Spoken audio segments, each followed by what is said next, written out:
Bosa, wala na laman. No? Ayaw ba talaga magbigay ng alaw?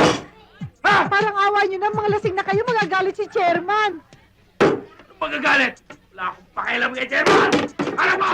Donna, parang awa mo na, awatin mo ng mga kasama mo, maubos ang laman ng tindahan ko. Paano maaawat? Eh, nakita nyo. Ang lalaki niya, no? Kasi naman kayo eh. Alak lang. Tingadamutan nyo pa kami. Doming, inimbita mo kami rito tapos bibitinin nyo kami. Bro, pakilala ka nga. Susunugin namin to, ha? Pag hindi ka nagbigay ng alak. Oo, boss. Magbigay na kayo! Bigay kayo! Oh, Boyet. May nagpapaandog din sa tindahan ni Aling Makarya. Gusto yata kayo sa pawan eh. Ano akala niya sa akin, Tongit? Sasapawan? Tama-tama, malamig itong karburador ko ngayon eh.